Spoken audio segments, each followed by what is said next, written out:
Cuando mi hijo murió, su esposa heredó la casa y $25 millones, y después me echó, diciéndome: «Ya no eres bienvenido aquí. Vete a morir a la basura». Pero unos días más tarde, el abogado soltó una carcajada y dijo: «¿Escuchó usted con atención el testamento?». Lo que estaba escrito allí hizo que mi nuera se desmayara del shock. Antes de continuar, por favor suscríbete al canal y cuéntame en los comentarios qué hora es en el lugar donde estás. El ataúd de caoba brillaba bajo el gris cielo de Texas, amenazando con una lluvia que aún no caía.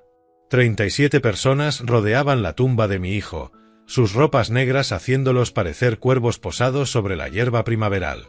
Yo sostenía entre mis manos gastadas la foto escolar de Jeffrey en 3er grado, los bordes ya suaves de tanto acariciarlos con los años. Mi niño se había ido, con apenas 45 años, y el cáncer se lo había llevado de todas formas.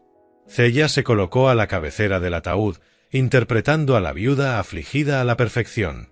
Su vestido negro de diseñador probablemente costaba más de lo que muchos de los presentes ganaban en un mes. Sus uñas cuidadas, pintadas de rojo oscuro, descansaban sobre la madera pulida como si fuese de su propiedad, como si todo lo fuera. El ministro estaba a mitad de su discurso sobre el descanso eterno cuando ella se movió. Sus tacones resonaron contra las piedras del cementerio mientras se acercaba a mí, con esa compasión calculada dibujada en el rostro. «Clyde», susurró, pero lo bastante alto para que la señora Henderson y los Johnson la escucharan. Su mano perfectamente cuidada tocó mi brazo. «Espero que no pienses quedarte en mi casa después de esto». Las palabras me golpearon como agua helada. Algunos de los presentes se movieron incómodos, fingiendo no haber oído, pero todos lo habían hecho. Apreté con más fuerza la foto de Jeffrey, sintiendo la tensión en mi mandíbula. «Esa es la casa de mi hijo, Celia». «Era la casa de tu hijo», respondió con esa dulzura envenenada que dominaba tan bien. «Ahora es mía». Jeffrey lo dejó todo a su amantísima esposa. La señora Henderson dejó escapar un pequeño jadeo detrás de su guante. Obie Smith se adelantó un paso, endureciendo el rostro curtido. Esa gente conocía a Jeffrey desde que era apenas un niño. Lo habían visto levantar su imperio de construcción desde cero. «Aún no hemos escuchado la lectura del testamento», dije en voz baja, tratando de mantener la calma a pesar del fuego que me ardía en el pecho. Celia rió. «Sí», rió en el funeral de mi hijo. «¿Qué hay que escuchar? Soy su esposa. ¿A quién más iba a dejarle millones?». El ministro se detuvo a media frase, visiblemente incómodo. Todos miraban ahora, algunos desviando la vista con vergüenza. Ese momento debía ser sobre Jeffrey, sobre honrar su memoria.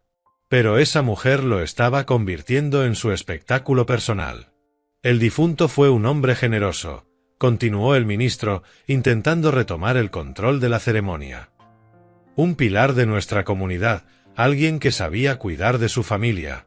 «De su verdadera familia», interrumpió Celia, sonriéndome con esos fríos ojos azules. Entonces lo entendí. No era el dolor el que hablaba, ni siquiera la codicia. Era estrategia. Había planeado ese instante, elegido ese escenario público en el que yo no podía reaccionar como me pedía la sangre, donde podía imponer su narrativa delante de testigos. El ministro terminó su oración mientras la tierra comenzaba a caer sobre el ataúd de Jeffrey.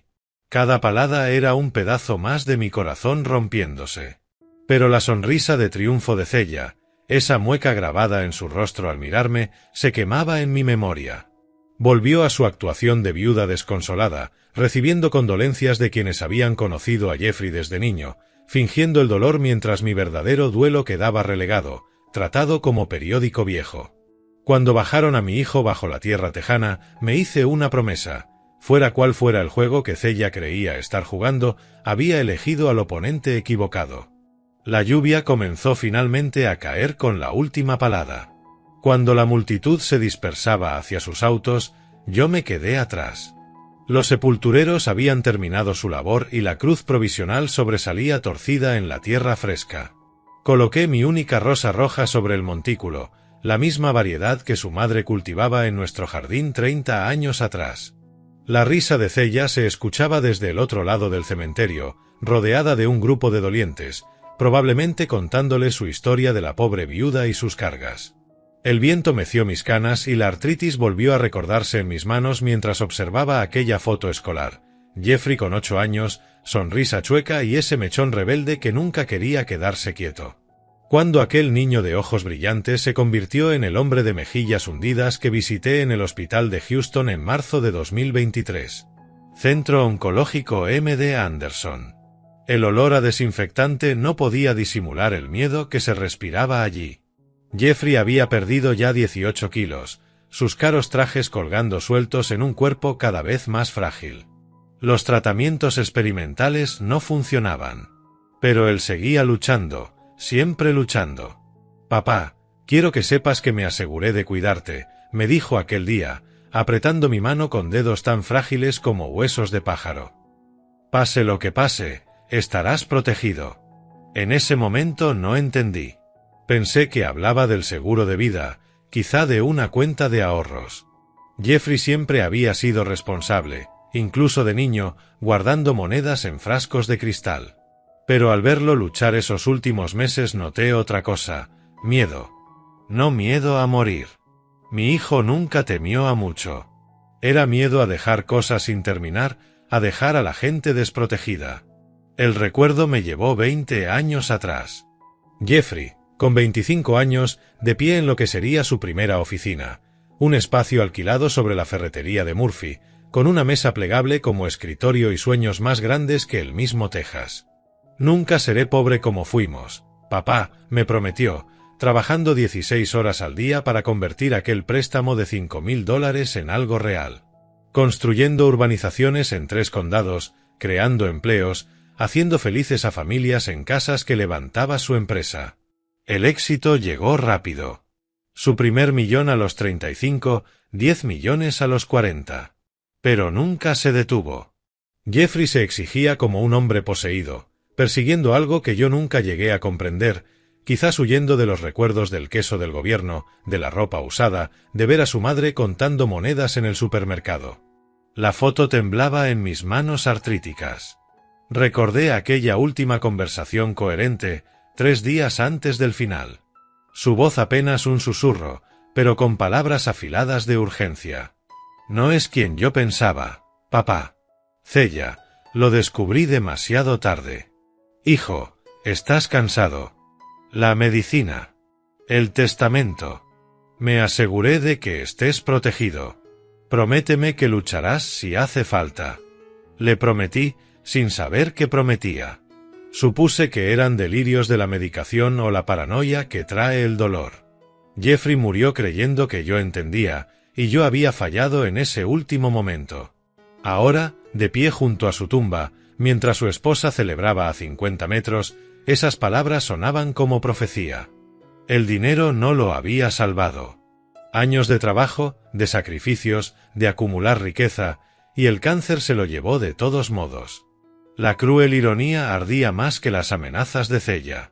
Pero Jeffrey había sido más listo de lo que su viejo padre había pensado. En esos meses finales, mientras luchaba por su vida, también había luchado por la mía. Guardé la fotografía en el bolsillo de mi chaqueta mientras la voz de Cella se escuchaba desde la distancia. «Bueno, es momento de hablar de asuntos prácticos». Venía hacia mí con su séquito de testigos, probablemente planeando otra humillación pública. Apreté con fuerza la foto escolar, sintiendo sus bordes blandos clavarse en mi palma. Fuera lo que Jeffrey había planeado, lo iba a necesitar pronto. La lluvia caía con más fuerza, y los zapatos de diseñador de Cella ya debían estar llenándose de barro. Bien. Que al menos lidiara con algo, aunque fuera caminar sobre hierba mojada. La grava crujía bajo mis botas mientras caminaba hacia mi vieja camioneta Ford.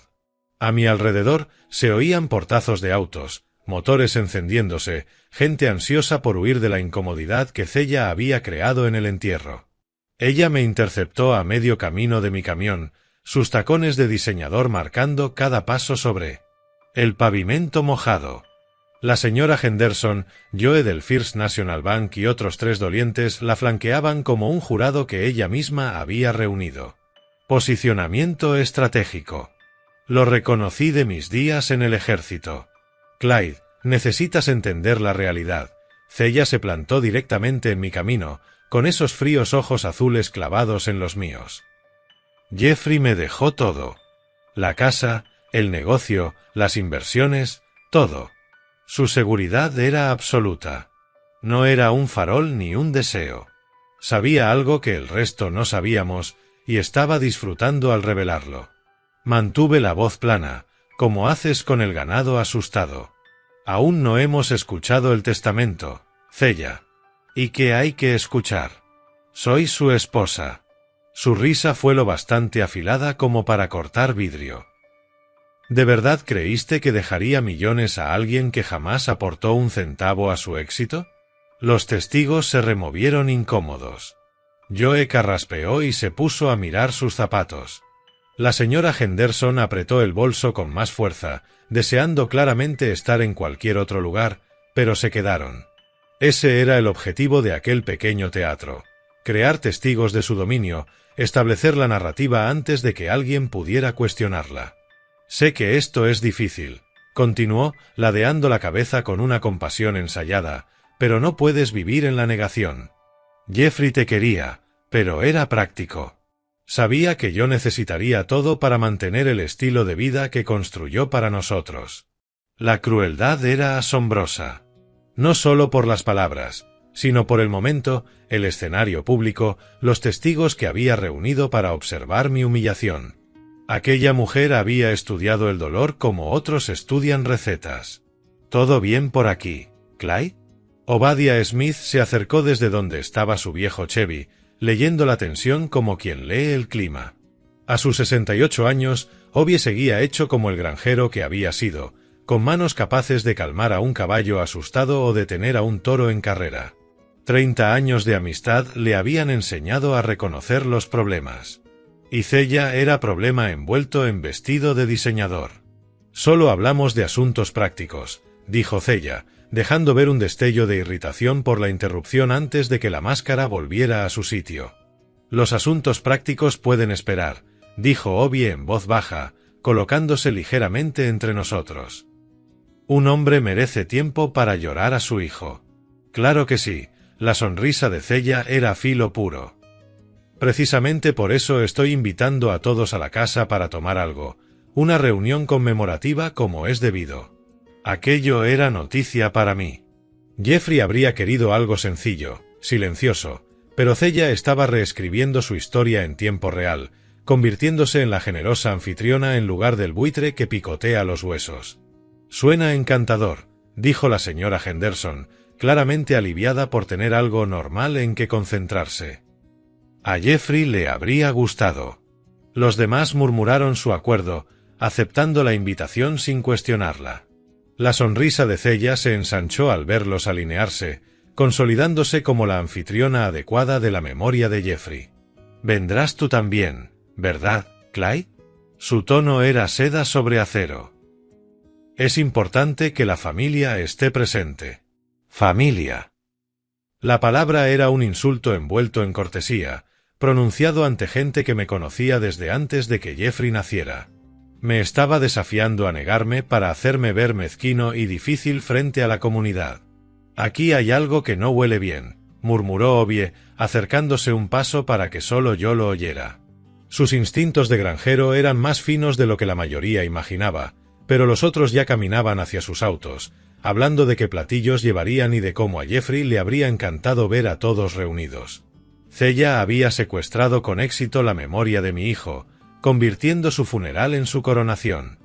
«Nos vemos en la casa», dijo, con el triunfo brillando en sus ojos azules.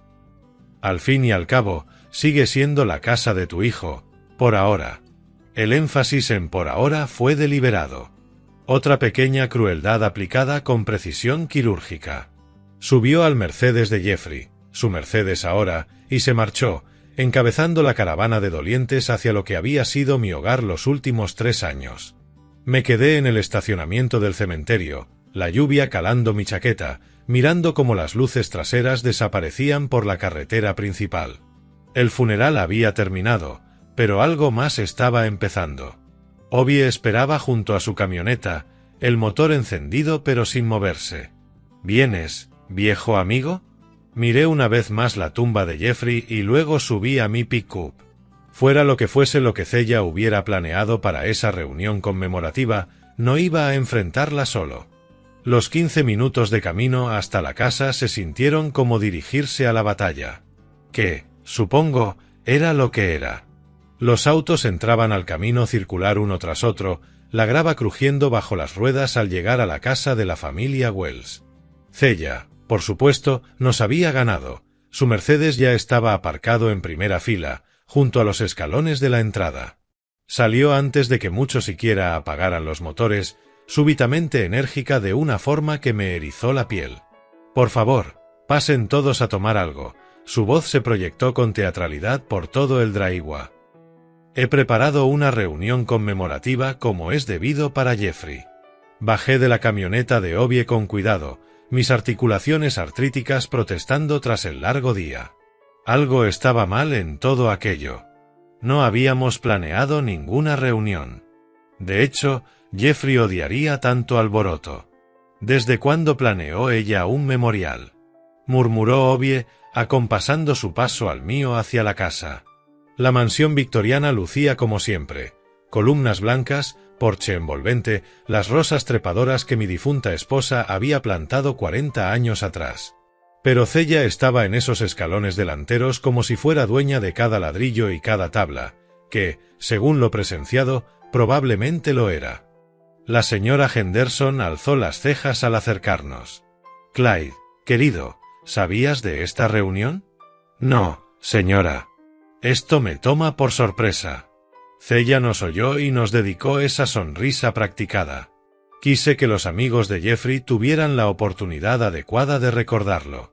«Seguramente no te opondrás a honrar la memoria de tu hijo». Formulada así, cualquier objeción sonaba egoísta. Astuta, mi nuera. Manipuladora como un vendedor de elixires, pero astuta. Entramos en la casa que había llamado hogar durante 3 años. El lugar donde había nacido Jeffrey, donde su madre había muerto, donde 3 generaciones de los Wells habían vivido, trabajado y amado. Ahora pertenecía a alguien que había conocido a Jeffrey menos de 2 años. Fue entonces cuando noté el montaje. Habían dispuesto mesas en el comedor, cubiertas con manteles blancos que jamás había visto. La porcelana fina estaba puesta, no la vajilla de diario, sino el juego de boda que había sido de la madre de Jeffrey. Las copas de vino brillaban bajo la lámpara de araña y ya había botellas caras abiertas, respirando. Ese nivel de preparación no se logra en la hora entre el funeral y ahora. Lo planificó, susurré a Obie mientras colgábamos los abrigos en el recibidor. Antes de que acabara el funeral, asintió él, con sus ojos de granjero registrando cada detalle. «Mira esas flores.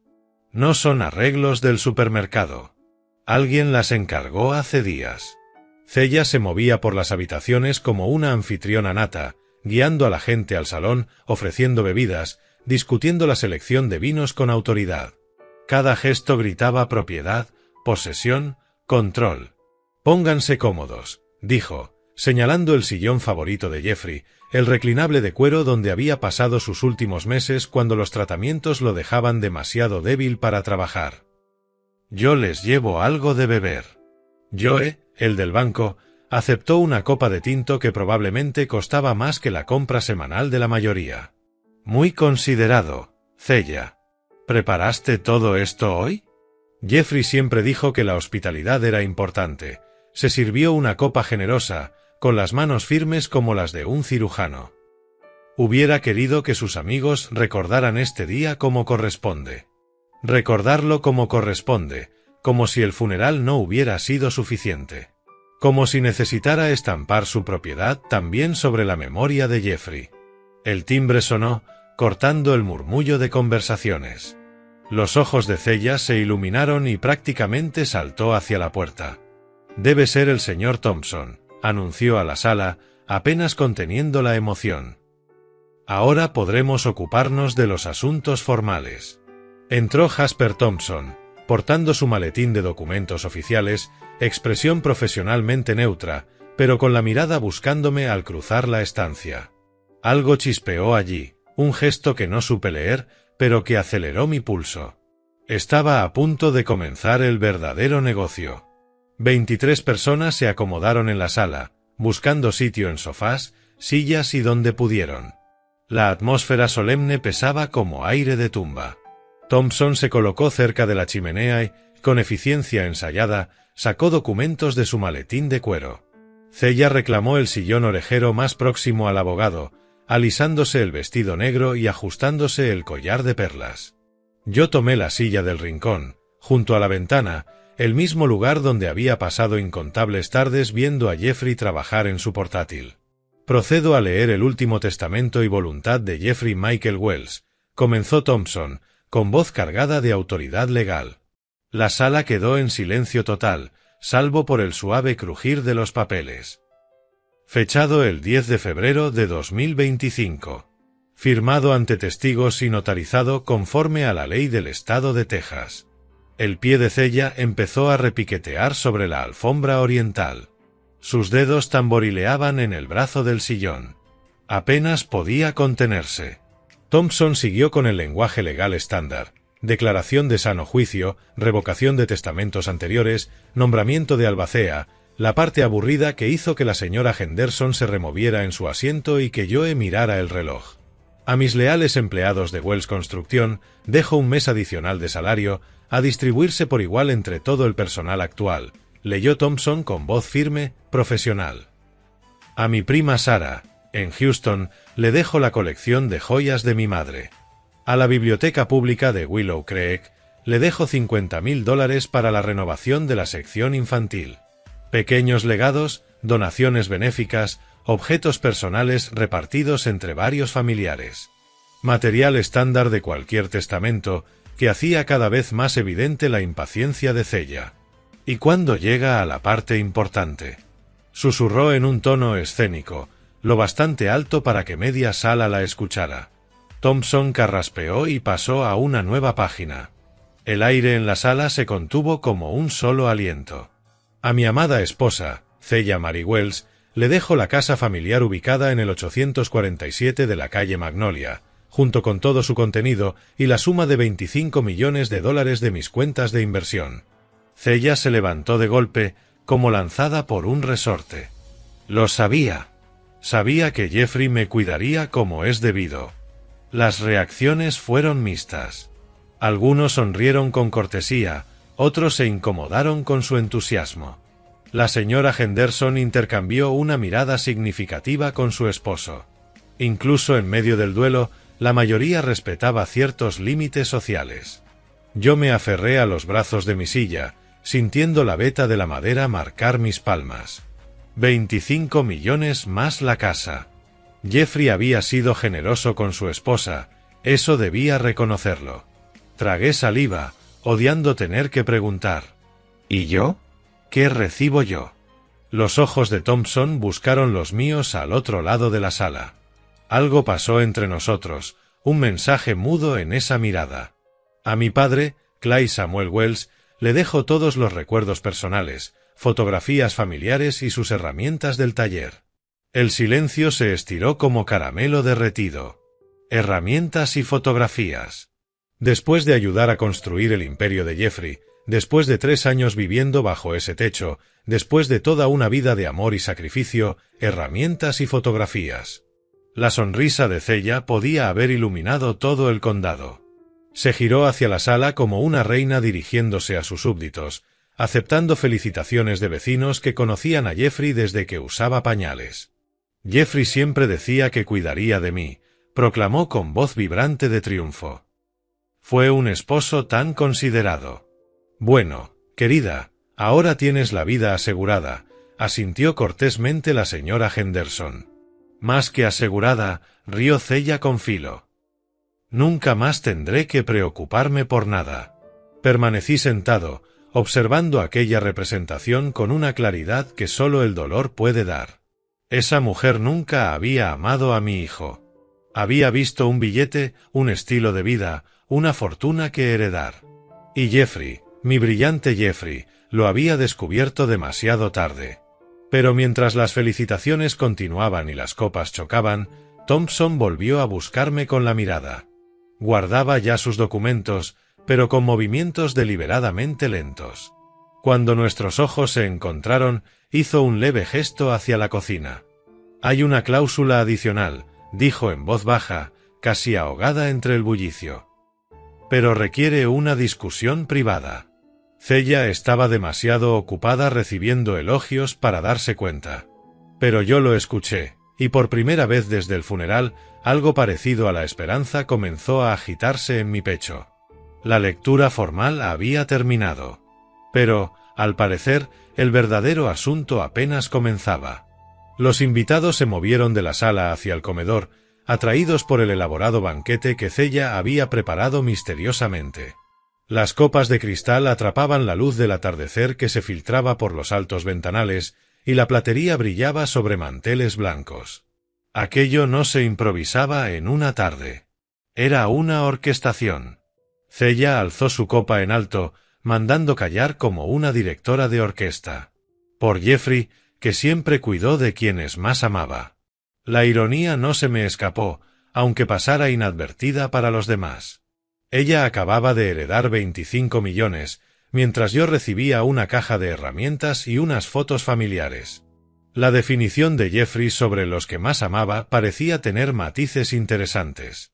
«Este vino es excepcional», comentó el Dr. Miller, girando el Burdeos en su copa.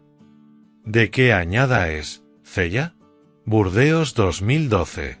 Jeffrey siempre decía que la vida es demasiado corta para beber vino barato».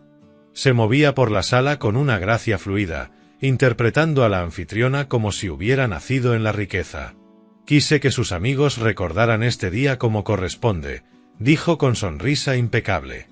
La señora Henderson aceptó una copa delicada de cristal, mirándola ahora con renovado interés. «¿Y lograste preparar todo esto hoy? Después del funeral y todo». «Cuando amas a alguien, encuentras la fuerza», respondió Cella, con sonrisa de catálogo. Jeffrey habría querido que celebráramos su vida, no solo que lloráramos su muerte. Celebrar. Una palabra curiosa para una reunión funeraria. La mayoría las llamaba servicios conmemorativos, pero Cella parecía empeñada en convertir la muerte de Jeffrey en su triunfo personal. «¿Saben?», dijo acomodándose junto a la señora Henderson en el sofá de terciopelo. «Siempre quise modernizar esta casa. Abrir algunos muros, renovar la cocina». Las cejas de la señora Henderson se arquearon apenas. «Pero, querida, es una casa histórica. Ha estado en la familia Wells por 3 generaciones». «Bueno, ahora es mi familia», rió Cella, con un tintineo como de vidrio rompiéndose. «Francamente, toda esta madera oscura y muebles pesados resultan lúgubres. Estoy pensando en colores claros, muebles modernos, tal vez tirar esa pared entre la cocina y el comedor». Mis nudillos se pusieron blancos alrededor de la copa. Esa casa había estado en nuestra familia desde 1923. Mi abuelo levantó esas paredes con sus propias manos, eligió cada moldura, planeó cada habitación. Jeffrey había nacido en el dormitorio de arriba, había dado sus primeros pasos en esos pisos, pero Cella veía dólares y oportunidades de diseño. Joe, el del banco, se inclinó hacia adelante con interés profesional. ¿Tiene planes de quedarse en Willow Creek a largo plazo o está pensando en mudarse? Los ojos de Cella se iluminaron como en Navidad. En realidad, estoy considerando vender y mudarme a un lugar más cosmopolita. Quizás Dallas o incluso Nueva York. La sala se quedó helada. Aquellas personas habían conocido a Jeffrey toda su vida, lo habían visto levantar su negocio aquí, crear empleos para sus hijos, apoyar las obras de caridad locales. La idea de vender la casa familiar para financiar las aventuras urbanas de Cella les cayó como un balde de agua fría. Jeffrey amaba esta casa, dije en voz baja. Aquí nació. Cella se giró hacia mí con teatral sorpresa, como si hubiera olvidado que yo estaba presente. Jeffrey está muerto, Clyde. Es hora de vivir por los vivos, ¿no crees? La máscara se cayó por completo. Ya no había viuda afligida ni anfitriona considerada. Solo cálculo frío envuelto en ropa de diseñador. Además, continuó, entusiasmándose con su discurso, ¿qué sentido tiene mantener un museo cuando puedes tener millones en efectivo? Podría viajar, comprar un penthouse, vivir de verdad por primera vez en años. Obie se acercó un poco más, con el rostro endurecido como granito. Sentía en él la lucha por contenerse y no decir algo que nos pusiera de patitas en la calle. La señora Henderson empezó a recoger su bolso, claramente incómoda con el rumbo de la conversación. Bueno, debo irme. Mañana tengo un día largo. Los demás siguieron su ejemplo, inventando excusas y caminando hacia la puerta. En 20 minutos, la recepción conmemorativa de Jeffrey se había disipado como humo en el viento. Personas que planeaban quedarse toda la noche de pronto recordaron compromisos urgentes. Yo seguí en mi silla de la esquina, observando la estampida con interés.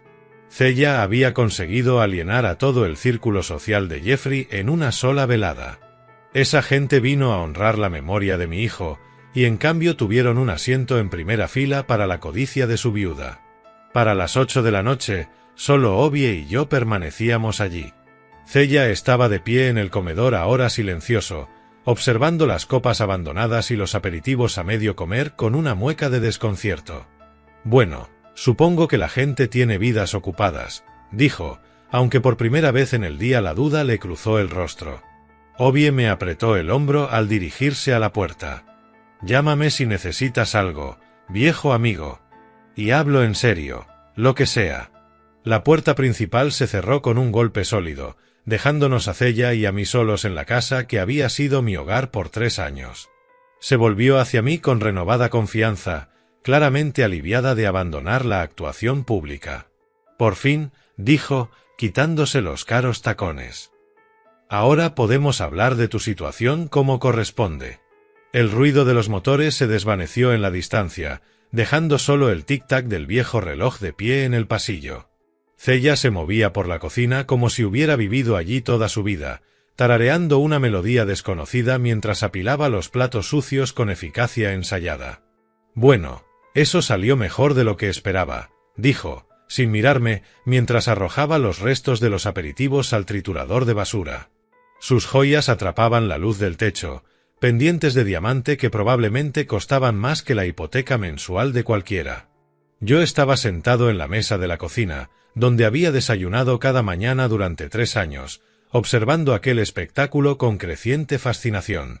La mujer se movía con total familiaridad, abriendo armarios como si hubiera memorizado su contenido, encontrando el detergente de calidad sin necesidad de buscar. Cella, necesitamos hablar de lo que sigue. No se giró. Continuó cargando el lavavajillas con precisión mecánica. ¿Lo que sigue? Eso es sencillo.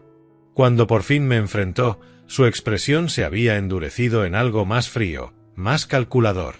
La máscara de viuda doliente había desaparecido del todo, reemplazada por una eficiencia empresarial implacable.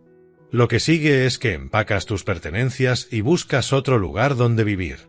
Las palabras me golpearon como puños, aunque ya las esperaba. Esta casa ha estado en mi familia durante 4 generaciones.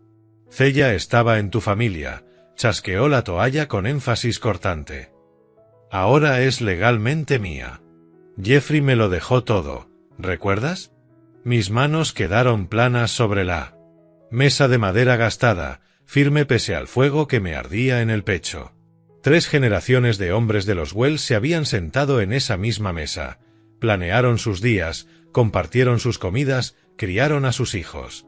Jeffrey me dijo que te costaría aceptar la realidad, continuó Cella, apoyándose en la encimera con los brazos cruzados. Dijo que probablemente esperarías vivir aquí para siempre, como si fueras un caso de caridad. Mi hijo nunca me dijo eso. Claro que no. Su risa sonó tan cortante como un cristal al romperse. Era demasiado educado para herirte los sentimientos, pero a mí me contó de sobra. Se apartó de la encimera y empezó a pasearse por la cocina como una abogada ante un jurado.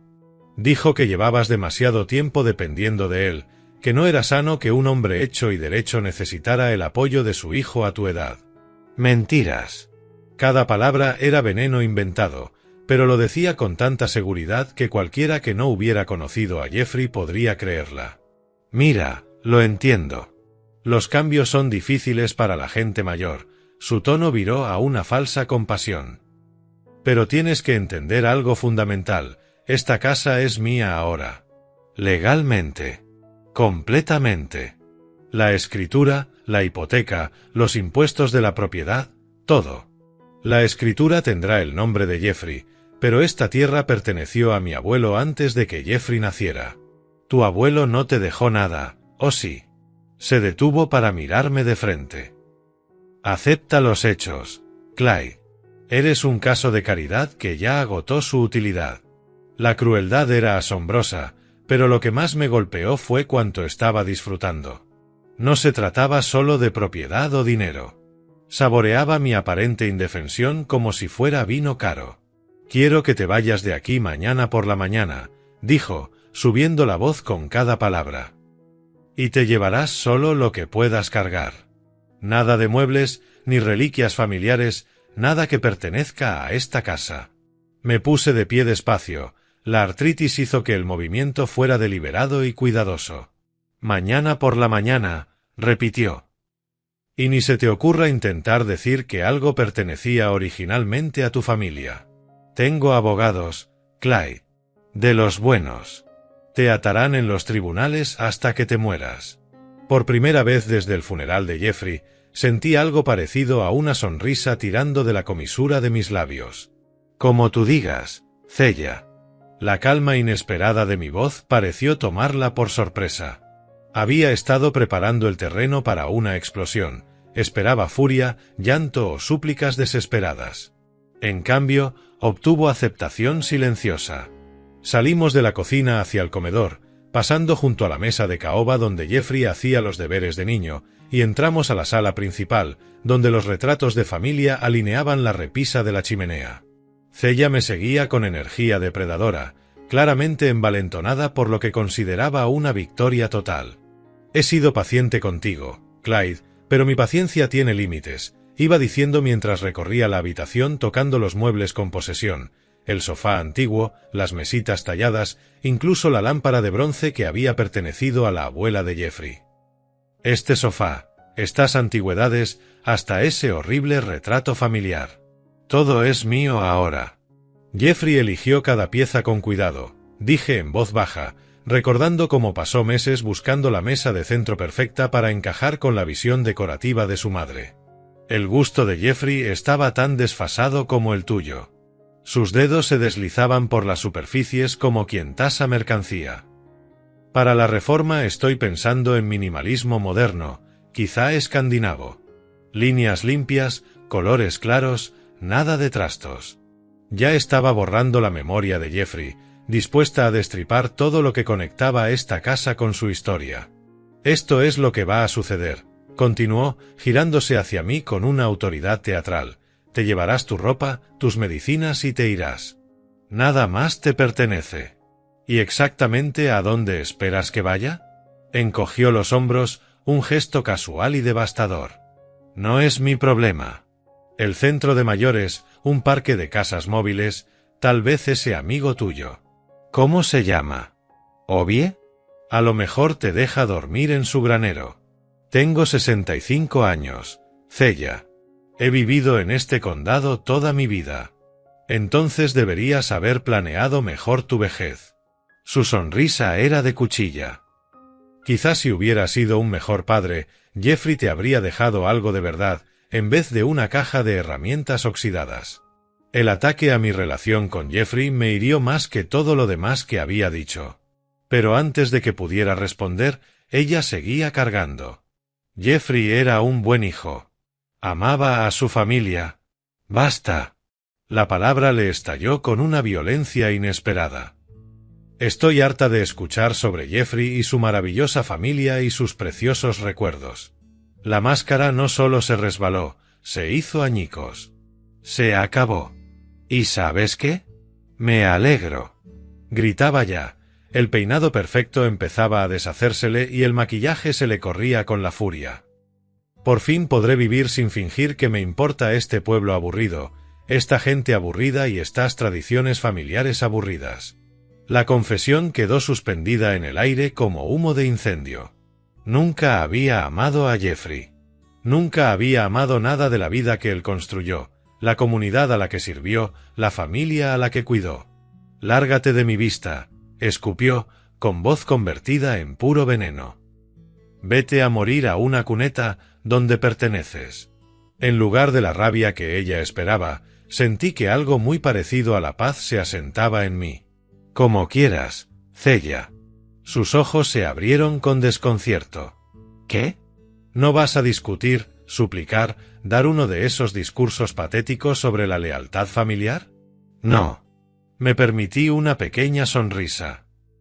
«Solo recogeré mis cosas». ¿Te rindes así sin más?» Parecía genuinamente aturdida por mi aceptación serena. «Estoy respetando tus deseos. Al fin y al cabo, eres la propietaria legal de esta casa. ¿Por qué estás siendo tan, buscó la palabra, tan complaciente? ¿Qué sentido tendría pelear?» Me dirigí hacia la escalera con dignidad deliberada. «Has dejado muy clara tu posición». Se quedó en la sala, observándome con mezcla de sospecha y confusión. No era la reacción que esperaba ni la que quería. Aplastar a alguien solo satisface si el otro se resiste. «Necesitaré alrededor de 1 hora para empacar lo esencial», dije desde el pie de la escalera. «Llévate lo que quepa en 2 maletas. Nada más». «Me parece justo». Subí despacio, sintiendo su mirada clavada en mi espalda. Arriba, me detuve y la miré desde lo alto.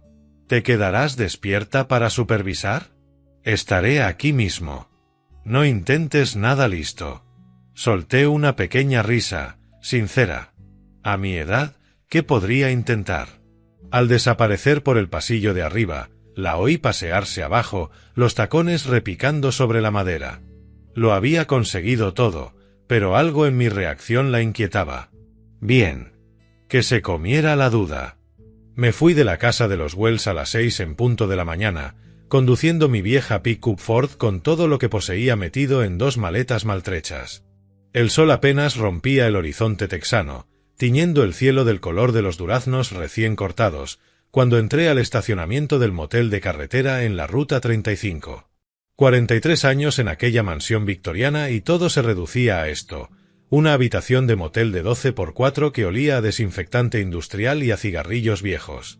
El cubrecama de poliéster se sentía áspero bajo mis manos mientras me sentaba al borde del colchón, mirando mi única maleta abierta. Todo lo que tengo ahora: 3 mudas de ropa, mis medicinas, la foto de Jeffrey en 3er grado y el reloj de bolsillo que fue de mi padre. No es mucho para 65 años de vida, pero tendría que bastar. Tráileres de 18 ruedas retumbaban por la autopista, sacudiendo las paredes finas. El tráfico de la mañana crecía, gente yendo a sus trabajos, haciendo mandados, viviendo su vida normal, mientras la mía se había puesto patas arriba en 24 horas. «Jeffrey», le dije a su fotografía, «espero que supieras que este día podía llegar». La cafetera del motel borboteó, llenando el cuarto con aroma a café barato y agua dura. Me senté en la pequeña mesa junto a la ventana, observando el flujo de autos, mientras repasaba mi situación con método. Sin hogar a los 65. Sin ingresos más allá del seguro social. Sin familia, salvo una mujer que me había dicho que me muriera en una cuneta. Pero algo me daba vueltas desde ayer, desde la lectura del testamento. La mirada significativa de Jasper Thompson cuando mencionó esa cláusula adicional. El modo en que me hizo un gesto hacia la cocina en medio de la celebración. Su porte profesional ocultaba algo que parecía casi anticipación. Jeffrey había sido el hombre más inteligente que conocí. Levantó un imperio desde la nada, superó a competidores el doble de grandes, siempre 3 pasos por delante de todos. ¿De verdad era posible que dejara a su padre indefenso ante una mujer a la que había aprendido a desconfiar? Encontré la tarjeta de visita de Thompson en mi billetera y marqué el número de su oficina. Tenía las manos firmes. Un propósito claro reemplazaba el dolor y la confusión que me habían nublado el juicio. Servicios Legales Thompson. Habla Jasper. Jasper, soy Clyde Wells. Necesito hablar contigo. Su tono cambió de inmediato. La cortesía profesional dio paso a la preocupación. Clyde, ¿dónde estás? Supe que Cella insistió en que abandonaras la casa de inmediato. Me echó anoche. Me dijo que me fuera a morir a un basurero, entre otras cosas. Un jadeo seco al otro lado de la línea. ¿Qué? Ayer mencionaste una cláusula adicional en el testamento de Jeffrey. Creo que ya es hora de que la discutamos. La pausa se prolongó tanto que pensé que la llamada se había cortado. Luego volvió la voz de Thompson, cargada con algo que sonaba, notablemente, a alivio. Sí. Sí, definitivamente es hora. ¿Puedes verme esta mañana? ¿Puedes venir a mi despacho? Digamos a las 10. Estoy en el Roadside Inn de la Ruta 35. Puedo estar allí en 20 minutos. Clyde, su voz llevaba un peso que no supe identificar. Trae todo lo que Cella te dijo anoche. Cada palabra cruel, cada amenaza, cada insulto. Escríbelo si hace falta. ¿Por qué? ¿Qué diferencia hace ya? Porque Jeffrey anticipó exactamente esta situación. Ahora había satisfacción en su tono. Tu hijo era aún más listo de lo que creías. El pulso se me aceleró. ¿Qué quieres decir? A las 10 en punto. Y, Clyde, quizá quieras traer ropa de cambio para regresar al pueblo. Algo elegante para cuando vayamos a visitar a Cella. La línea se cortó, dejándome mirando el teléfono con la primera esperanza real que había sentido desde el diagnóstico de Jeffrey. Fuera lo que fuese que mi hijo había planeado, la protección que había metido en su testamento estaba a punto de revelarse. Me duché, me puse mi camisa más limpia y me preparé para descubrir que tan bien había conocido Jeffrey a la mujer con la que se casó. Llegué al despacho de Thompson exactamente a las 10, aparcando mi vieja pick-up junto a su sedán de siempre. El centro de Willow Creek lucía como siempre, fachadas de ladrillo, banderas americanas colgando pesadas en el aire quieto de la mañana, la gente yendo. Con sus rutinas de martes como si el mundo no se me hubiera venido abajo. La oficina de Thompson ocupaba el segundo piso del viejo edificio de comerciantes. Paredes revestidas de madera, estanterías llenas de libros de derecho y fotografías familiares. Tras su escritorio colgaba un retrato de Jeffrey, una toma formal de cuando recibió el premio de líder empresarial del condado, hacía apenas 3 años. Clyde, te ves cansado, dijo Thompson al levantarse de su escritorio. La preocupación genuina se marcaba en las arrugas de su rostro curtido. ¿Cómo lo llevas en ese motel? He tenido mejores alojamientos, pero me las arreglo. Me acomodé en la silla de cuero frente a él, notando que parecía casi enérgico a pesar de lo temprano de la hora. Pareces hasta contento por algo, Jasper. Su sonrisa era la más amplia que le había visto desde el diagnóstico de Jeffrey. Clyde, dime, ¿escuchaste con atención cada palabra de la lectura del testamento ayer? ¿Qué quieres decir? Cella se quedó con todo.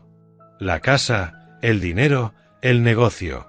A mí me tocaron las herramientas viejas de Jeffrey y unas fotos. Eso es lo que todos creen haber oído. Thompson se dirigió a la caja fuerte de la oficina, giró la combinación con destreza practicada y sacó una carpeta gruesa de manila, tratándola como si fuera un tesoro. Pero a veces, las palabras más importantes son aquellas a las que nadie presta atención. Tu hijo fue mucho más astuto de lo que Cella jamás imaginó. El pulso se me aceleró mientras desplegaba el testamento completo sobre el escritorio. Las páginas se extendieron como un mapa hacia la salvación. Jasper, ¿qué no me has dicho? Jeffrey sabía exactamente qué clase de persona había casado. Su dedo descendió hasta el final de la página 3. Mira aquí. Sección 15b. La letra pequeña que todos pasaron por alto. Me incliné hacia adelante, entrecerrando los ojos sobre el texto legal. Las palabras tardaron en enfocarse, pero cuando lo hicieron, el corazón casi se me detuvo. Léelo en voz alta, Clyde. La casa y los bienes monetarios se transfieren a mi esposa, Celia Marie Wells. Me detuve, procesando la siguiente frase, con la condición de que brinde cuidado adecuado y vivienda digna a mi padre, Clyde Samuel Wells, hasta su muerte natural. La sala quedó en un silencio roto solo por el tic-tac del reloj de escritorio de Thompson. «Sigue leyendo», dijo en voz baja. Si esta condición fuese violada mediante desalojo, abuso verbal o falta de trato respetuoso, la herencia entera se transferirá inmediatamente a la Fundación de Investigación Oncológica Jeffrey Wells. Me temblaban las manos. Jasper, ella me echó. Me dijo que me fuera a morir a un basurero. Lo sé. Su satisfacción era inconfundible. Jeffrey anticipó exactamente este escenario. ¿Cómo demonios podía saber lo que me dijo? Porque tu hijo me instruyó para que vigilara la situación de cerca. Me dijo, papá va a necesitar protección y yo no estaré para dársela. Thompson sacó otro documento, una hoja con definiciones legales. El testamento especifica que cuidado adecuado significa vivienda digna, trato respetuoso y consideración familiar. Celia violó las 3 condiciones en menos de 36 horas. Sentí lágrimas arremolinarse tras mis ojos. Duelo, alivio y un orgullo abrumador por la sabiduría de mi hijo, todo mezclado. Jeffrey sabía que ella me haría esto. Te amaba más que a su propia comodidad, Clyde. Dijo, papá merece más de lo que puedo darle mientras peleo contra este cáncer, pero puedo asegurarme de que reciba lo que necesita cuando yo me haya ido. El peso de sus palabras me golpeó como un mazazo. Mientras luchaba por su vida, Jeffrey también había estado luchando por la mía. Había visto a través de la actuación de Celia, había anticipado su crueldad y había construido a mi alrededor una fortaleza legal. ¿Y ahora qué pasa?, pregunté, secándome los ojos con el pañuelo que llevaba 40 años en mi bolsillo. Thompson ya estaba reuniendo papeles oficiales, estampando documentos con su sello notarial.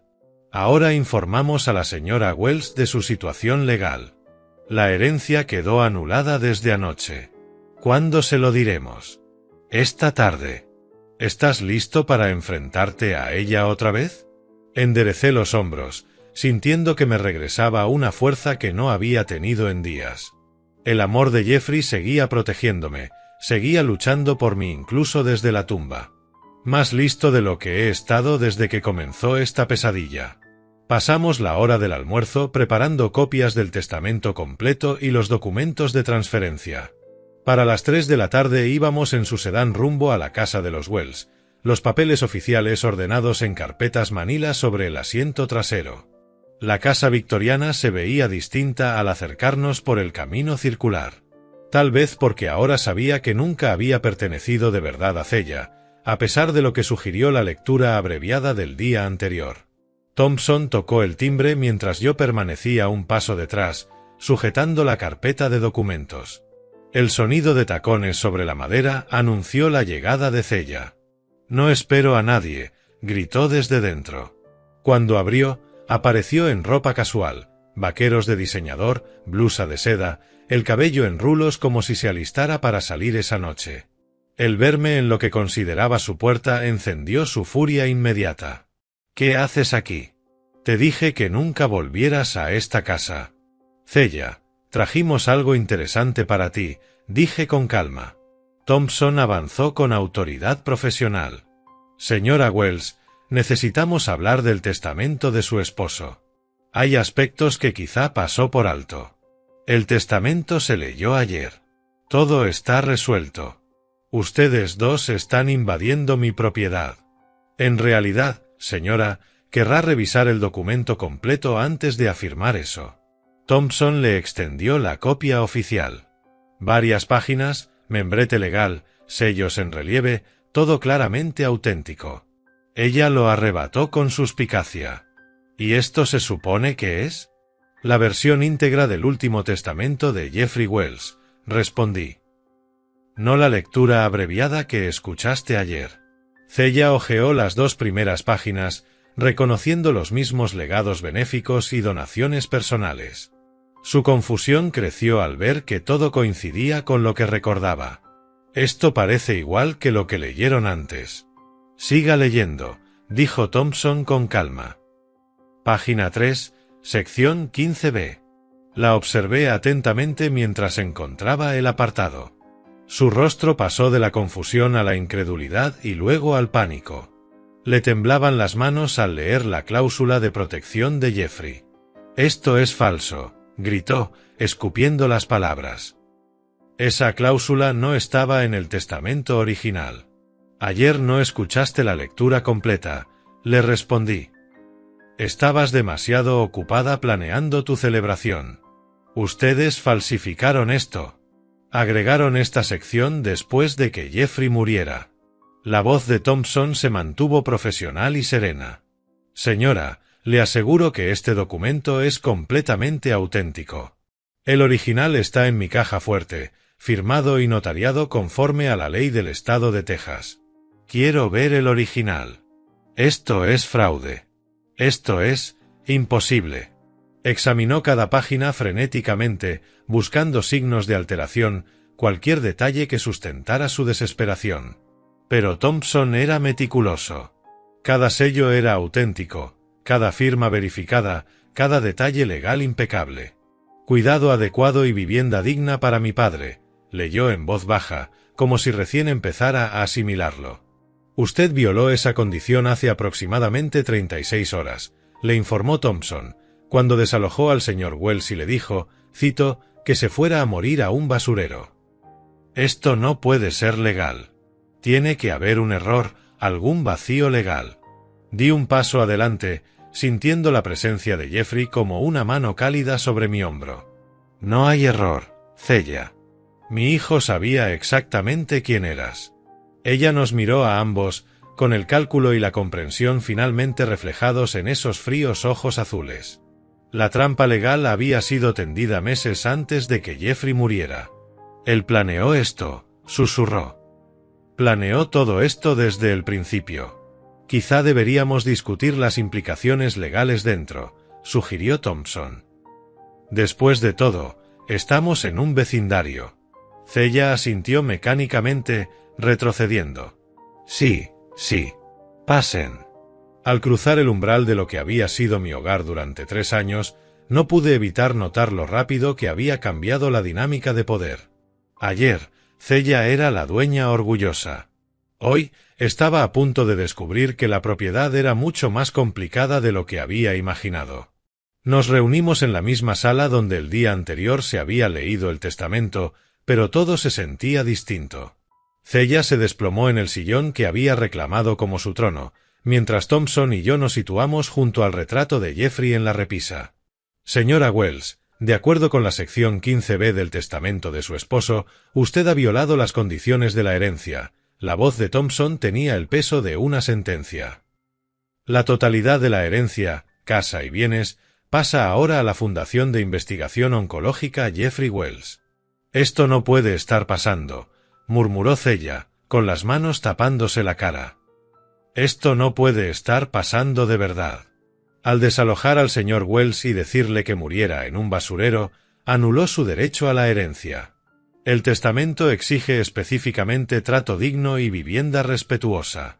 Pero yo no lo decía en serio. Estaba enojada. La gente dice cosas cuando se enoja. Thompson consultó sus notas. El documento especifica que el abuso verbal constituye causal de pérdida de la herencia. La intención es irrelevante según la ley de Texas. Me acomodé en el viejo sillón de Jeffrey, el mismo de cuero donde había pasado sus últimos meses cuando los tratamientos lo dejaron demasiado débil para trabajar. La ironía no se me escapaba. Ayer estaba sin hogar. Hoy estaba de regreso en casa. «Ahora tenemos que hablar de los arreglos de convivencia», dije en voz baja. Thea alzó la mirada, confundida y desesperada a la vez. «¿Qué quieres decir?» «Esta siempre fue la casa de la familia Wells». Señalé los retratos familiares en la repisa. «La fundación ha aceptado que yo permanezca aquí como residente vitalicio». Thompson asintió, confirmando. «El señor Wells tiene garantizado el derecho de residencia de por vida como parte de la transferencia de la herencia». Puedes quedarte también, Cella, pero bajo mis reglas ahora. ¿Qué? ¿Qué clase de reglas? Su voz sonaba pequeña, derrotada. Respeto. Decencia básica. Y nunca más sugerir que alguien deba morir en un basurero. Mantuve el tono sereno, sin rencor, la misma cortesía que le habría mostrado a cualquiera. ¿Y si me disculpo? La desesperación se filtraba en su voz. ¿Y si retiro todo lo que dije? La violación legal ya ocurrió, explicó Thompson. La transferencia de la herencia es irreversible según los términos del testamento. Me incliné hacia adelante, observando a la mujer que había intentado destruirme menos de 48 horas antes. Jeffrey sabía que este día llegaría. Nos protegió a los dos. ¿A los dos?, murmuró Cella, casi sin voz. Sí. Tú tendrás un techo sobre tu cabeza y dignidad. Yo también. La fundación asigna estipendios de manutención para los residentes. Acaricié suavemente la fotografía de Jeffrey. Mi hijo fue más sabio de lo que cualquiera de nosotros imaginó. Lo perdí todo, susurró Cella, rota, derrotada. Todo lo que planeé, todo con lo que soñé. Perdiste todo lo que intentaste robar, la corregí. Hay una diferencia. Thompson guardaba sus documentos con eficacia, cada movimiento impregnado de satisfacción profesional. Mañana presentaré los papeles de transferencia. La fundación asumirá la propiedad legal el viernes. Jeffrey me dejó algo más valioso que el dinero, dije, enderezando la foto de mi hijo sobre la mesa auxiliar. Cella levantó la mirada. ¿Qué se supone que significa eso? Justicia, respondí, y la certeza de que realmente me amaba. Mi voz se quebró apenas. En el hospital me dijo, papá, me aseguré de cuidarte. Y yo no entendí entonces lo que quería decir. Tu hijo pasó meses preparando esta protección, añadió Thompson. Anticipó exactamente lo que podía ocurrir y construyó salvaguardas legales a su alrededor. Mientras Thompson se preparaba para marcharse, sentí una profunda sensación de cierre. El amor de Jeffrey había trascendido la muerte misma, extendiéndose a través de documentos legales para protegerme justo cuando más lo necesitaba. Cella, puedes quedarte mientras respetes las reglas de la casa, le dije cuando Thompson recogía su maletín. Trata a las personas con respeto. Contribuye en paz al hogar. Recuerda que esta es una casa, no un hotel. Ella asintió con un movimiento torpe. ¿Qué otra opción tengo? La misma que me diste tú hace 2 días. Pero yo no soy tú. Thompson me estrechó la mano en la puerta. Se ha hecho justicia, Clay. Jeffrey estaría orgulloso. Cuando su coche se alejó, regresé al salón, donde Cella permanecía sentada, mirando la pared en silencio. Por primera vez desde la muerte de Jeffrey, estábamos solos juntos como iguales, 2 personas dependientes de la misma fundación, viviendo bajo el mismo techo, atados por circunstancias que ninguno de los dos podía cambiar. Encontraremos la manera de convivir con respeto, le dije. Lo siento, susurró. Por lo que dije, por todo. Un lo siento es un comienzo. Lo que importa de ahora en adelante es el respeto. El reloj de pie en el pasillo dio las 4 en punto, marcando el tiempo en una casa que ahora no pertenecía a ninguno de los dos y a la vez nos pertenecía a ambos. El último regalo de Jeffrey no fue la justicia. Fue la posibilidad de redención, incluso para quienes no la merecían. Afuera, la luz de la tarde tejana entraba a raudales por las ventanas que mi difunta esposa había escogido, iluminando las fotografías familiares que seguirían en esas paredes mucho después de que Cella y yo ya no estuviéramos. La casa de los Wells perduraría, protegida por un amor que se extendía más allá de la tumba. Algunas victorias valen la espera. Si esta historia te ha conmovido, no olvides darle me gusta a este vídeo, suscribirte al canal y compartir en los comentarios qué impresión te dejó. Y para escuchar la siguiente historia, haz clic en el recuadro que aparece a tu izquierda.